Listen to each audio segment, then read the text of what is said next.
છ સાવજોએ અમરેલીના મોટા આગરિયા ગામને બાનમાં લીધું. પશુઓ અને શ્વાન પાછળ દોટ મૂકતા સિંહો સીસીટીવીમાં થયા કેદ. મોટા આગરિયા ગામની શેરીઓમાં સિંહ અને પશુઓ વચ્ચે સર્જાયા ફિલ્મી દ્રશ્યો. પશુઓ અને સિંહ રાજુલા સાવરકુંડલા હાઈવે પર પહોંચી જતા વાહન ચાલકો ફફડ્યા. વન વિભાગમાં અપૂરતા સ્ટાફના કારણે સ્થાનિકોને હાલાકી પડતી હોવાની રાવ. ગામમાં સિંહના આટાફેરાથી લોકો ભયના ઓથાર હેઠળ જીવવા મજબૂર. ગીર સોમનાથના રહેણાંક વિસ્તારમાં ફરી સિંહના આટાફેરા. ગીર ગઢડામાં ઉમેદપરામાં એક સાથે 11 સિંહોના આટાફેરા જોવા મળ્યા. સિંહોએ ગામ બાનમાં લીધું હોય તેવા દ્રશ્યો જોવા મળ્યા. સિંહ પરિવારના આટાફેરાના સીસીટીવી થયા વાયરલ. દાહોદના સંજેલીમાં રખડતી રંજાડની સમસ્યાને લઈને ગ્રામ પંચાયત આવી હરકતમાં.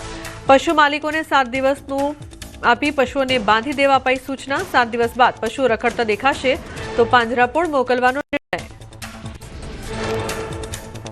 જયપુરમાં વન્યજીવ વિસ્તારમાં આવેલી ગુર્જર ઘાટીમાં દીપડો ઘરમાં ઘૂસ્યો.